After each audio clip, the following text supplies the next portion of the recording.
नमस्कार। आज हम एक बहुत ही दिलचस्प विषय पर बात करने वाले हैं। एक खास स्रोत है ब्रह्मांड का उद्गम, नारायण से ब्रह्मा तक। और हम इसी के आधार पर सृष्टि की कहानी की थोड़ी गहराई में उतर रहे हैं। जी। मतलब ये समझने की कोशिश करेंगे कि कैसे बिल्कुल शून्य और अंधकार से ये पूरा ब्रह्मांड बना, और इसमें नारायण और ब्रह्मा की क्या भूमिका थी स्रोत के हिसाब से। बिल्कुल। और ये समझना जरूरी है, जैसा आपने कहा, कि ये एक पौराणिक, एक दार्शनिक नजरिया है, कोई साइंटिफिक एक्सप्लेनेशन नहीं है ये। हाँ, वो तो है। हम तो बस इस कथा के जो मुख्य पात्र है, नारायण जो वो परम संभावना है, और ब्रह्मा जो सृष्टिकर्ता है, उन पर और उनके कामों पर ध्यान देंगे, जैसा इस स्रोत में बताया गया है। ठीक है। तो कहानी शुरू होती है सृष्टि से भी पहले, बिल्कुल शुरुआत से, जब कुछ नहीं था। स्रोत कहता है कि सिर्फ अंधकार था और खामोशी। हाँ, गहन अंधकार, कोई आवाज नहीं, कुछ नहीं। यहाँ तक कि समय भी जैसे ठहरा हुआ था, एक अजीब सी, मतलब शून्य की स्थिति। सोचना भी मुश्किल है ना। सही कहा। फिर उसी पूर्ण शून्य में, कहते हैं, एक हल्का सा स्पंदन, एक वाइब्रेशन होती है, और पहली ध्वनि गूंजती है, ओम। ओम, आदि ध्वनि। हाँ, और इसी ध्वनि के साथ ही एक दिव्य प्रकाश, एक रोशनी से फैलती है। ये रोशनी धीरे धीरे ऊर्जा की लहरों में बदलती है, और फिर उन लहरों के बीच में एक सुनहरा अंडा जैसा कुछ बनता है। हिरण्यगर्भ। बिल्कुल, हिरण्यगर्भ, सुनहरा गर्भ कह सकते हैं। सृष्टि का पहला बीज। अच्छा, तो ये बीज बन गया, पर इस समय वो परम चेतना वो कहाँ थी? स्रोत इसके बाद क्या बताता है? स्रोत फिर हमें एक तस्वीर दिखाता है।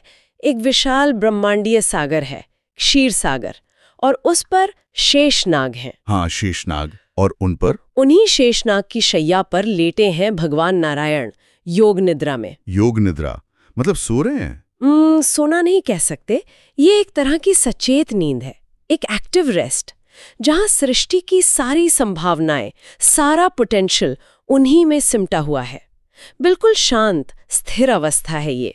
अच्छा, तो नारायण योग निद्रा में है सारी संभावनाओं के साथ। फिर ये एक्टिव क्रिएशन वो कैसे शुरू होता है?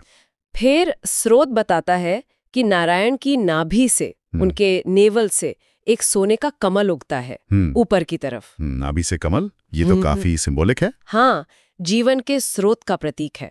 और जब वो कमल पूरी तरह खिल जाता है, तो उसमें से ब्रह्मा प्रकट होते हैं, 4 मुख वाले ब्रह्मा। ओह, तो ब्रह्मा आ गए। जी। और वो चारों तरफ देखते हैं, नीचे पानी ही पानी, ऊपर अनंत आकाश।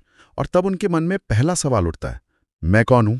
कमाल है, मतलब सृष्टिकर्ता की अपनी यात्रा ही आत्मखोज से शुरू होती है। मैं कौन हूं? हाँ, बहुत गहरा सवाल है ये। फिर उन्हें कोई जवाब मिलता है, कोई गाइडेंस? तब उन्हें एक आवाज सुनाई देती है, आकाशवाणी।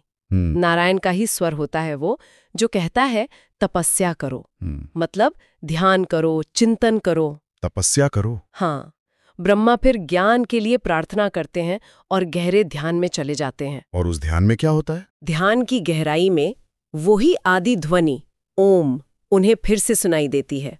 और इस बार सृष्टि का पूरा नक्शा, सारा ज्ञान उनके मन में जैसे उतर आता है। अच्छा, मतलब ब्लूप्रिंट मिल गया उन्हें। हाँ, कह सकते हैं। और यहीं से फिर ब्रह्मा की सक्रिय भूमिका शुरू होती है।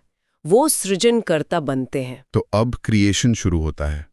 ब्रह्मा क्या बनाते हैं सबसे पहले? अपने संकल्प से, अपनी इच्छा शक्ति और ध्यान की शक्ति से वो सबसे पहले तत्व बनाते हैं, अग्नि, जल, वायु, पृथ्वी, आकाश, 5 महाभूत। सृष्टि के बिल्डिंग ब्लॉक्स। बिल्कुल। फिर क्रम आगे बढ़ता है।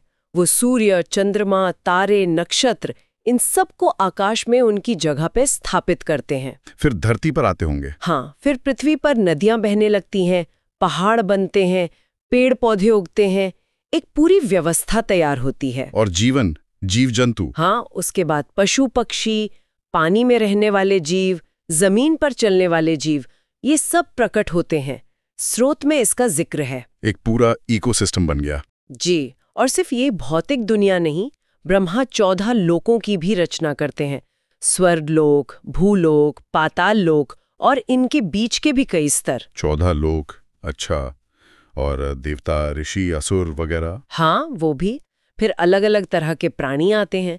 देवता जैसे इंद्र, अग्नि, वरुण, ज्ञानी ऋषि जैसे मरीचि, और कहते हैं कि ब्रह्मा के अलग अलग भावों से ही असुरों की भी उत्पत्ति हुई। ओह, तो मतलब अच्छा बुरा सब कुछ उसी सृजन का हिस्सा है। ऐसा ही लगता है इस कथा के अनुसार। एक पूरी कॉस्मिक व्यवस्था बन जाती है। तत्व, लोक, जीव, देवता, ऋषि, असुर सब अपनी अपनी जगह। तो ये सब रचने के बाद अंत में क्या होता है? कहानी कैसे पूरी होती है? जब सृष्टि पूरी तरह से व्यवस्थित हो जाती है और समय का पहिया घूमने लगता है, तब ब्रह्मा अपने कमल वाले आसन पर बैठते हैं और कहते हैं, सृष्टि प्रारंभ हो। और ठीक उसी समय क्षीर सागर में योग निद्रा में लेटे हुए नारायण धीरे से अपनी आंखें खोलते हैं और मंद मंद मुस्कुराते हैं। हाँ, जैसे उनकी मुस्कान ही इस पूरी रचना की स्वीकृति हो, उसकी पूर्णता का संकेत हो। वाह, मतलब अव्यक्त से व्यक्त तक की ये पूरी यात्रा, नारायण की नींद से ब्रह्मा के सृजन तक और फिर वापस नारायण की मुस्कान तक। हाँ, संक्षेप में देखें तो यही है। ये कथा हमें दिखाती है कि कैसे वो परम संभावना, वो पोटेंशियल एनर्जी, नारायण की निद्रा, काइनेटिक एनर्जी ब्रह्मा के सृजन के जरिए प्रकट होती है। और इसके मूल में क्या है? ध्वनि, ओम, प्रकाश और चेतना। सही कहा। और इस कथा से एक विचार ये भी उभरता है कि सृष्टि का जो मूल स्रोत है वो गहरी चेतना से जुड़ा है, चाहे वो नारायण की योग निद्रा हो या ब्रह्मा का ध्यान। बिल्कुल। तो यहाँ श्रोताओं के लिए एक विचार छोड़ जाते हैं। अगर चेतना ही वास्तविकता को जन्म दे सकती है, जैसा इस पौराणिक कथा में संकेत मिलता है, तो आज के समय में हम अपनी सोच, अपनी चेतना की शक्ति के बारे में क्या समझ सकते हैं? इस पर सोचिएगा जरूर।